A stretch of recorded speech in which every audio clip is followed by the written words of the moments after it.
Kita juga ke depan akan ada, kemarin sempat vakum ketika ketika COVID itu sempat vakum webinar internasional. Nah, sekarang kita mau ada lagi nih, gitu. Itu mau jadi program tahunan webinar internasional. Bahkan program kedepannya akan ada dia kayak pelatihan resmi, itu pelatihan tahunan yang internasional gitu. Kita datengin narasumber dari luar gitu. Selama ini ikut Exma tuh, kalau misalnya kalian pikir bakal buang-buang waktu atau mungkin bakal rugi, itu salah banget. Jangan pernah punya pikiran kayak gitu. Kalaupun udah pernah punya, coba diubah, hilangkan atau diubah POV-nya jadi yang baru. Karena apa? Pasti banyak banget manfaat dengan ikutnya organisasi.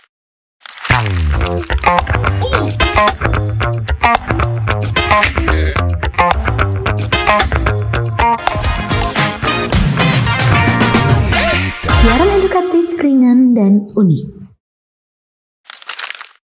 Gua bangga banget deh. Akhirnya setelah sekian lama ya gue bisa menyentuh lagi nih semua barang-barang ini setelah gue tuh vakum kalau nggak salah udah sampai 3 tahunan lah kurang lebih ya. Jadi kayak semua penonton ini tuh udah lama nggak ngeliat wajah gue yang tampan ini. Jadi wajar lah kalau gue sedikit mengagumi kayak, sekarang kita luar biasa punya mic yang agak keren gitu. Selamat pagi semuanya, sehat ya pasti. Anda kangen dengan wajah saya dong, pasti tidak kangen dengan mereka berdua kan? Saya tahu, Anda pasti menanti sesi podcast tunggal saya kan? Tapi kebetulan hari ini kita kedatangan tamu di podcast seru kita. Yang di sebelah kanan yang paling cantik ini siapa sih, kenalan dulu dong? Saya Ayu, Teteh Exma. Teteh Exma dia bilang, nanti kita akan bongkar jati diri aslinya, tapi kita iakan saja dulu untuk perkenalan awal ya. Yang tengah ini yang cantik ada siapa ini? Saya Veronica. Teteh Exma. Iya, Teteh Exma juga. Nah, kalau Anda berdua teteh-teteh fungsinya apa ini di sini? Dede Exma. Berarti hari ini kita kedatangan tamu dari Teteh Exma dan Dede Exma. Luar biasa sekali. Sebenarnya mereka juga masih ngawang ya. Ini sebenarnya Exma tuh apaan? Jadi kayaknya di awal baiknya kita cerita dulu deh. Mau mulai dari Teteh Exma atau Dede Exma dulu yang ngobrol? Kayaknya dari Teteh dulu deh. Teteh Exma ya, oke. Teteh Exma, Anda punya tanggung jawab untuk mengayomi adiknya ya. Tolong jelaskan pada kami semua di sini. Sebetulnya Exma itu apa? Karena ini momen yang langka nih. Bisa iklan, bisa pokoknya iklan lah intinya ya yang penting. Iya dong, jangan ya. lupa ya.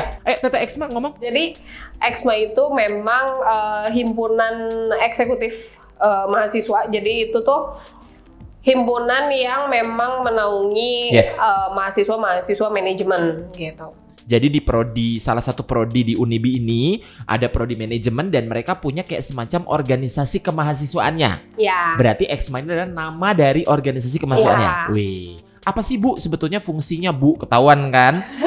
Apa sih Bu fungsi? Jadi Teteh Exma ini adalah pembina Exma-nya. Beliau ini meskipun kelihatan kayak masih muda banget ya, tapi ini sebenarnya dosen ya. Tolong. Emang dosen Unibi itu kece-kece. Tapi aku mau balik lagi Bu ke pertanyaan. Sebetulnya Exma itu tuh kegiatannya ngapain aja Bu kalau kita boleh tahu? Kegiatannya tuh banyak banget ya si Exma nih.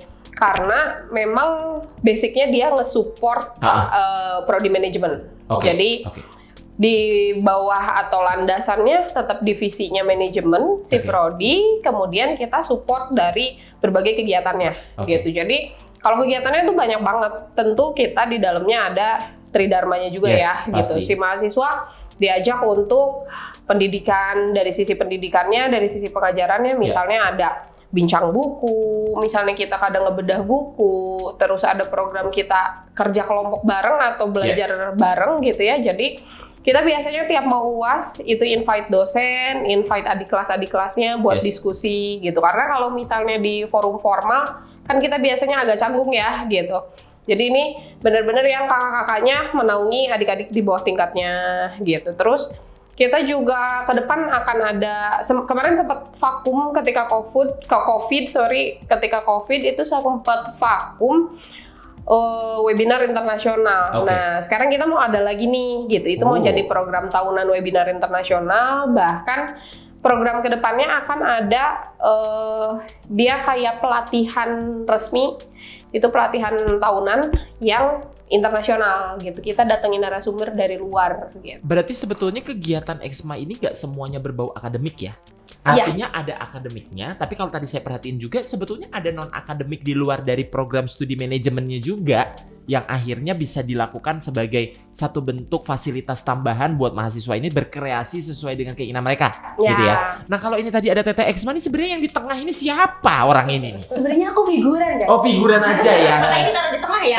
Bener, nggak mungkin. Di sisi bisa lihat. Pasti kalau di bawah sama Tete Exma ini Dede Exma ini sesuatu nih. Ini siapa yang mau memperkenalkan? Tete Exma-nya memperkenalkan atau Anda kenalan sendiri? Kenalan sendiri lah. Kenalan sendiri udah gede ya.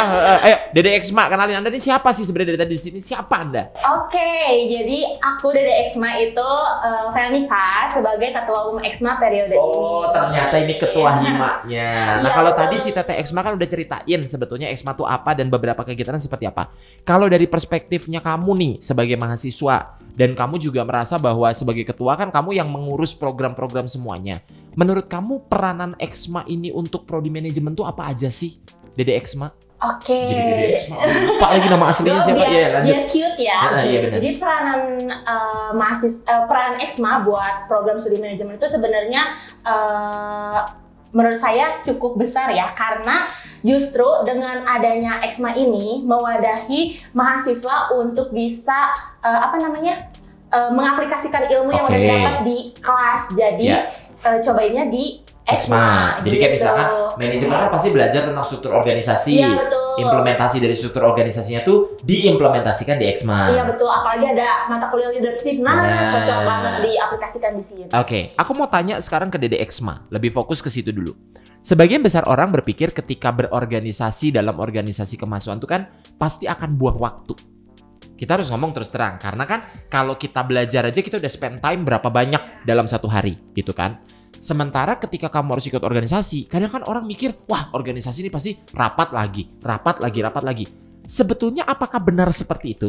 Atau ternyata realitanya berbeda sih Dede Exma? Coba jelasin ke mereka-mereka yang mau tahu ini. Gitu. Oke, kalau misalnya soal rapat, ya itu sebenarnya ya pasti ya. Gak mungkin kita ngadain program kerja, terus gak rapat, gak mungkin. Terus nanti komunikasinya gak akan bisa ketemu dong.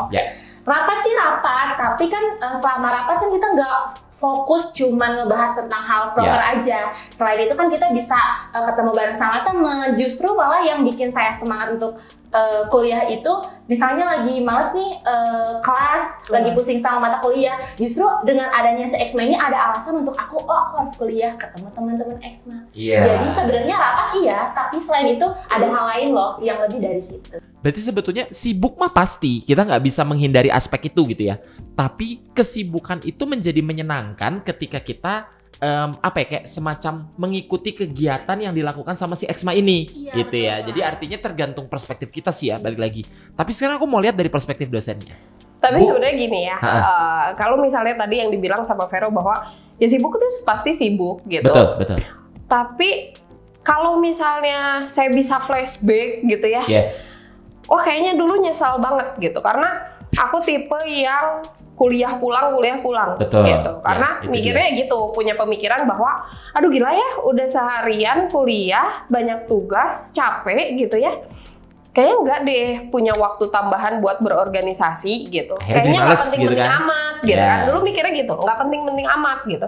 Tapi ternyata setelah kerja, wah gila tuh, kalau boleh balik lagi nyesal banget gitu. Pinginnya ya udah ikut aja gitu ya sekalian gitu. Karena apa gitu? Itu tuh jadi kayak trialnya kita kerja. Betul. Aku setuju. Kan kalau di dunia kerja kan kita kayak, double job nih, ada ngerjain ini, udah beres ini, ada event apa dan sebagainya gitu ya. Itu tuh benar-benar kayak, kalau gua dulu ikutan organisasi tuh kayaknya bisa trial dulu di sana yang nggak akan ada orang tiba-tiba nge-SP dan mecat gitu kan ya. I do really have an experience ya previously, jadi kayak nggak tiba-tiba langsung, keluar gitu ya karena nggak mampu nih orang gitu ya. Iya benar-benar. Jadi dan kalau di kelas ya gitu, yang aku rasain tadi perspektif saya sebagai dosen gitu ngelihat bahwa si anak Exma atau anak yang berorganisasi dengan yang tidak berorganisasi ini agak jauh. Terutama kemampuan dari mereka public speaking. Ya betul. Jadi karena si anak Exma atau anak-anak himpunan itu biasa buat ngobrol sama orang, biasa bernegosiasi, biasa buat ngobrol sama dosen misalnya buat koordinasi dan sebagainya, itu membuat mereka tuh lebih fluent ketika berbicara ya. Sedangkan kalau di dunia kerja kan memang pada akhirnya orang yang punya public speaking itu akan lebih depan daripada temennya. Saya setuju banget itu. Nah, jadi si anak Exma itu rata-rata kalau di kelas mereka lebih punya keberanian buat berbicara, buat menyampaikan berdiskusi, pendapat, gagasan. Gitu. Terus berpikir kritisnya pun lebih ada betul. ya dibanding mereka yang pasif gitu. Betul. Karena ya itu balik lagi mereka sudah melakukan hal-hal yang lebih teknis. Mungkin kalau di kelas mereka cuma taunya oke, secara teori kayak gini nih nge-manage itu dan sebagainya. Tapi mereka sudah trial di organisasi nge-manage tuh harus kayak gini. Being a leader tuh harus kayak gini gitu. Jadi itulah yang sebenarnya memang akhirnya mengasah gitu. Terus kayak di dunia kerja kan kita nggak bisa akhirnya nawar ya, misalnya saya lagi sibuk nih ngerjain ini, nggak bisa. Jadi nggak mau ngerjain ini gitu ya, nggak bisa. Sedangkan kayak ini kan akhirnya kita memang tidak dibayar gitu kan ya. Exma ini kan memang organisasi yang memang swakelola ya. Iya gitu. Secara finansial benefitnya nggak ada. Betul. Gitu kan ya. Lu nggak dibayar kok gitu.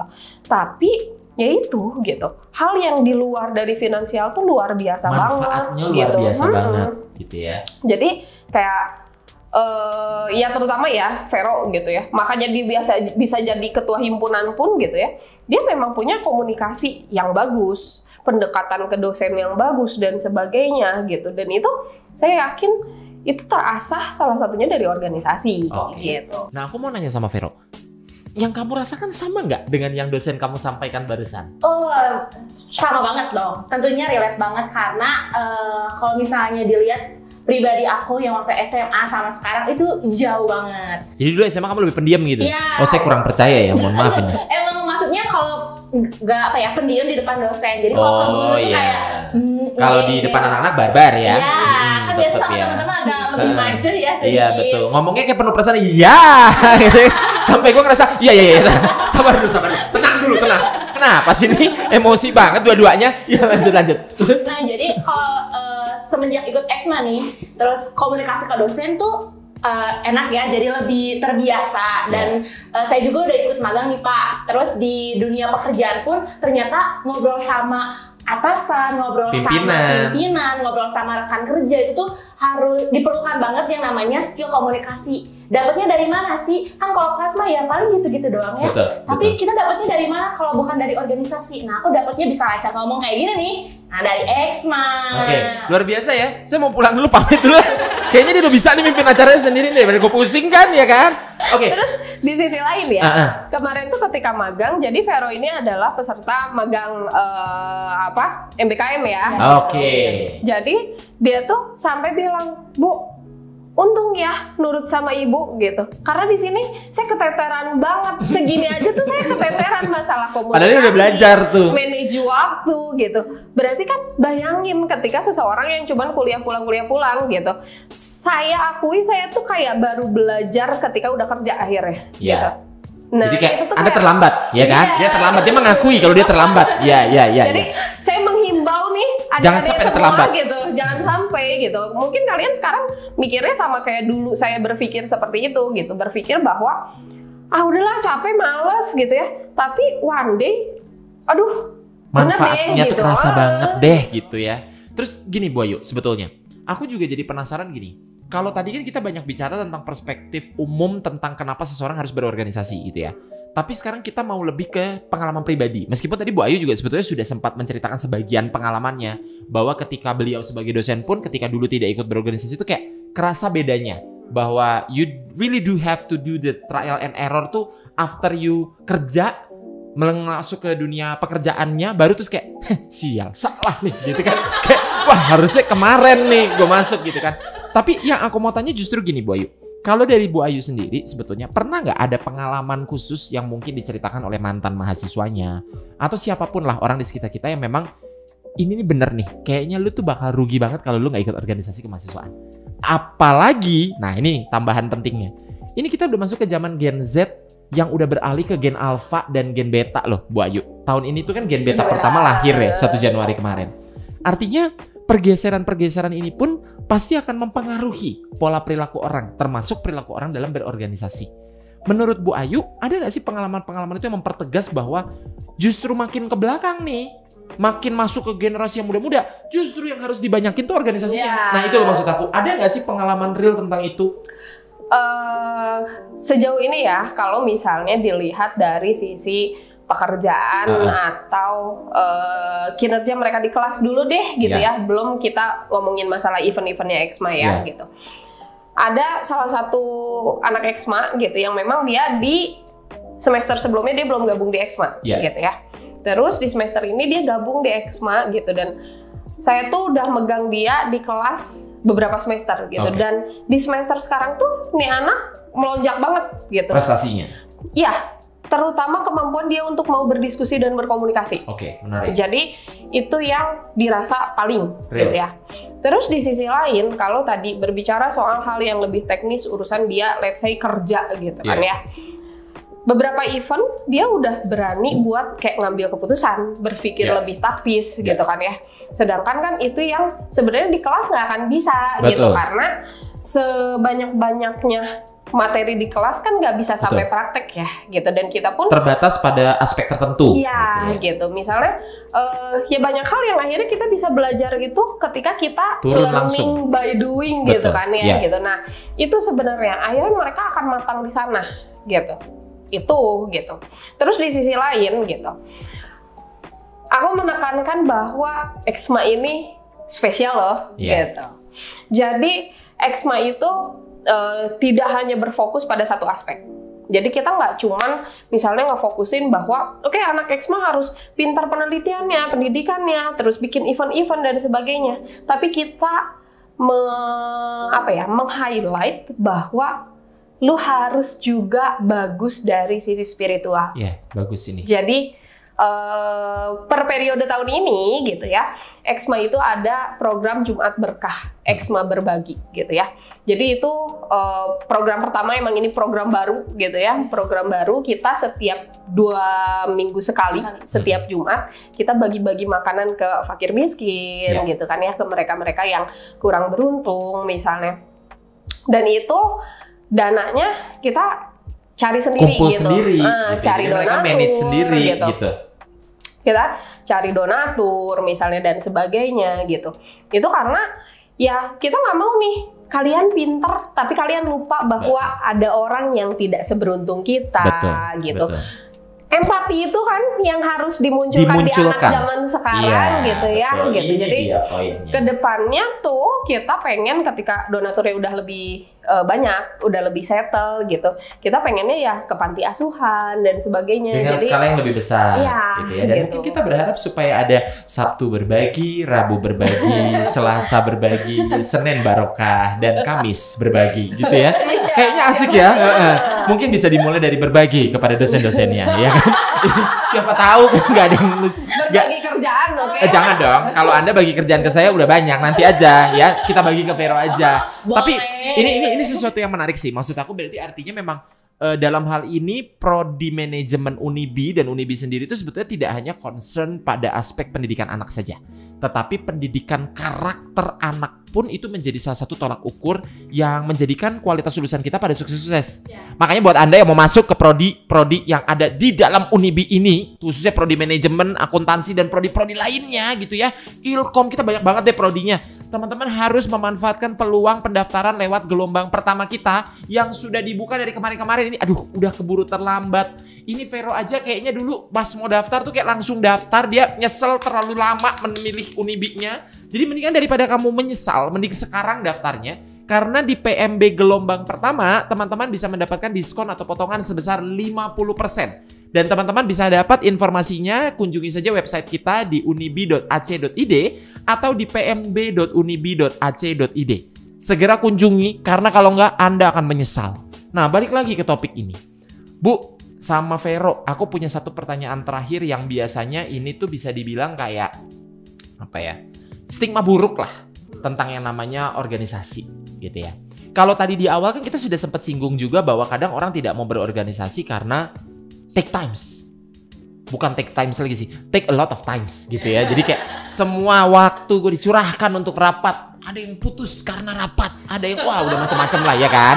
Gak tahu, siapa tahu itu pengalaman pribadi saya, kita kan tidak tahu ya. Nah, saya mau nanya justru sekarang yang stigma kedua nih. Orang biasanya ketika berorganisasi itu pasti identik dengan yang namanya anarkis. Oh, kita nggak bisa menutup diri. bahwa yang namanya organisasi mahasiswa itu kan karena mungkin elemennya kritis dan segala macam, orang ngarahinnya pasti ke sana. Tidak, ini malah jatuhnya jadi kayak nggak mengembangkan kemampuan non kognitif, malah jadi kayak nggak bener gitu kan. Nah kalau di Unibi sendiri tuh kayak apa sih sebetulnya organisasi ini kita arahkan, dibawa ke arah mana sih gitu, dan apakah itu memberikan kelebihan untuk anak-anak kita? Pastinya memberikan, tapi apa gitu loh. Oke. Ya tadi ya yang Pak Bimo bilang kadang suka beberapa organisasi itu kayak kesannya anarkis, misalnya demo lah. Betul, dan sebagainya gitu ya. Kalau itu sih balik lagi ke didikan dosen akhirnya ya. Luar biasa. Gitu. Kita profesional dan baik-baik, iya kan? Jadi ya aku pribadi selalu bilang sama anak-anak selama anak-anak kan jadi ketawa. Udah jadi kayak anak sendiri. Tetehnya kan. Bener, tua banget ya kan. Nah, kebongkar pelan-pelan. Terus lanjut Bu. Jadi saya sendiri suka ke anak-anak itu selama bisa disampaikan dengan cara yang elegan dan berpendidikan gitu kan ya. Kita kan orang yang berpendidikan yang kayaknya bisa loh kita bernegosiasi dengan baik, berkomunikasi. Makanya ya itulah concern utamanya adalah ketika misalnya anak-anak eksma atau anak-anak di manajemen secara keseluruhan, mereka berkomunikasi tidak dengan cara yang benar atau kurang sopan, itu biasanya yang jadi highlight. Kamu bicara sama malah siapa? Kita didik, ya kan? Gitu kan. Jadi hal seperti itu ya jadi sesuatu yang kayak kita nggak bisa loh mengabaikan hal seperti itu gitu. Jadi kalau anarkis di eksma, alhamdulillah sejauh ini nggak ada yang aneh-aneh. Dan nggak akan gitu. ada. Unibi mah dosen-dosennya mendidiknya bener. Gitu, keren banget gitu. Jadi kalau misalnya mereka udah kepikiran mau anarkis, ribut lo sama gue. Lo nggak bisa ngelawan gue baru lo. Lebih galak pembinanya, benar. Tapi bagus karena memang kita artinya mendidik mereka dengan baik sesuai dengan nilai-nilai dari Unibi kita sendiri. Karena kan nilai-nilai kita tuh jelas banget ya Bu Ayu ya. Unibi itu adalah Unity, Nations, Integrity, Boldness, dan Innovation. Kita benar-benar mengembangkan anak-anak ini dengan 5 karakter yang kita pegang. Gitu. Dan integrity itu sih yang paling concern gitu. Karena kalau misalnya dilihat sekarang ya gitu, dunia kerja kalau misalnya orang nggak integrity itu susah banget coy. Gitu kan. Jadi itulah yang selalu saya tekankan gitu. Jadi kalau bertanya peran saya itu apa? Ya sebenarnya banyak yang berperannya si Vero gitu. Kalau saya mah perannya cuma jadi singanya doang. Bener. Gitu. Vero pusing, lapor, wam gitu ya. Pusing bu, wam gitu terus jadi ya. Mereka takutin gitu kan ya. Iya. Sebenarnya mungkin peran Ibu Ayu atau Teteh Eksma ini lebih ke satpam ya, security-nya. Jadi Satpol PP. Jadi kalau pelanggaran prit langsung gitu ya, bagus juga. Tapi aku mau nanya sekarang ke Vero. Ada kesan khusus nggak selama kamu di Eksma sampai sekarang? Dan apa pesan untuk teman-teman yang mungkin baru punya niatan untuk mau berorganisasi? Oke, kalau misalnya kesan selama ini ikut Eksma tuh, kalau misalnya kalian pikir bakal buang-buang waktu atau mungkin bakal rugi, itu salah banget. Jangan pernah punya pikiran kayak gitu. Kalaupun udah pernah punya, coba diubah. Hilangkan atau diubah POV-nya jadi yang baru. Karena apa? Pasti banyak banget manfaat dengan ikutnya organisasi. Kita bisa trial and error di sini, jadi pokoknya gak rugi. Terus buat teman-teman yang mau punya niatan untuk organisasi, itu jangan cuma niat doang ya, ayo realisasikan karena bentar lagi kita mau oprek ya Bu. Di mana lagi tempat kalian buat nyobain ini, nyobain semua ilmu-ilmu yang udah kita dapetin dari mata kuliah leadership dan lain-lain sebagainya kalau bukan di Eksma. Jadi jangan cuma tahu teorinya tapi langsung lakukan, jadi ilmunya nggak hilang. Luar biasa, memang bida yang entrepreneur sekali ya mahasiswa-mahasiswa kami ya. Sudah siap untuk menjadi leader, luar biasa banget. Bu Ayu, terakhir buat Bu Ayu. Apa pesan untuk generasi muda sekarang yang mungkin bisa dibilang generasi muda kita ini kan lebih banyak dipengaruhi oleh teknologi informasi dan kemajuannya. Kemajuan itu bisa ditanggapi sebagai sesuatu yang positif, tapi sometimes juga mungkin bergeser. Nah, sebagai seorang dosen sekaligus pembina organisasi kemahasiswaan, apa sih pesan Ibu buat kita anak-anak muda? Buat kita. Kita. Lu kan sama tua. Diam, lanjut, nggak usah banyak komen. Yuk. Hidup itu intinya semua tentang perspektif sebenarnya. Ya. Ikut organisasi, mau capek, mau enggak, itu soal perspektif kamu. Gitu. Apapun itu, gimana kita mikirinnya, menanggapi hal tersebut seperti apa gitu. Jadi, andaikan pun capek, ya itu sebetulnya pasti ada sesuatu yang bisa kita dapatkan dari sana gitu. Cuman ya balik lagi gitu. Ini EXMA tuh menjadi sarana untuk belajar gitu. Katakanlah sarananya jadi EXMA, bukan berarti misalnya harus EXMA. Ya, mungkin kan ada orang lain yang organisasinya lain lagi gitu ya. Walaupun ya harus, anak manajemen harus masuk EXMA. Ya, gitu manajemen UNIBI maksudnya. Ya, anak manajemen harus masuk EXMA. Semuanya datang ke kita, gua yang repot. Gimana? Enak aja. Jadi ya itu gitu. Semua itu ya tentang perspektif aja gitu. Kalau misalnya mau berpikir dari sisi nggak enaknya, akan ada 1000 alasan buat untuk bilang itu nggak enak. Gitu. Betul, tapi setuju. kalau kita bisa melihat dari sudut pandang yang lain, ya itu akan menjadi nyaman. Ya, gitu. betul. Jadi sebetulnya perspektif inilah yang harus kita kendalikan. Ya. Mau gerak ke arah mana? Apa kamu yang positif atau jangan fokus terus ke hal negatif. Tapi pastinya kita berpesan ya semua anak muda atau generasi muda di Indonesia ya betul-betul memiliki perspektif yang positif untuk menyongsong masa depan. Terima kasih banyak buat Kakak Ayu. Aduh Kakak Ayu, ya ampun ibu sih. Nggak cocok emang. Ibu Ayu dan Teteh Vero. Bukan Teteh EXMA. Kurang cocok. Terima kasih banyak untuk waktunya. Senang sekali mereka berdua sudah bergabung bersama kita. Mungkin kayaknya nanti setelah ini buat penggemar-penggemarnya Bu Ayu mungkin kayaknya kita akan bikin sesi khusus nih sama Bu Ayu ya. Mungkin kayaknya kita bisa bikin administrator mikir ya. Itu nanti bikin program yang kayak misalkan podcast bersama dosen muda. Seru tuh kayaknya tuh. Ya kan? Undang 800 dosen ya. Memang Unibi banyak sekali dosennya. Ya luar biasa sekali. Nanti kita akan undang ribuan. Jadi nggak akan pakai penutup nih. Nggak usah pakai penutupnya. Pengen di Zoom terus saya tunggu kalian bergabung. Nggak usah nih. Tapi itu ide bagus tuh. Gue jadi kepikiran juga ya.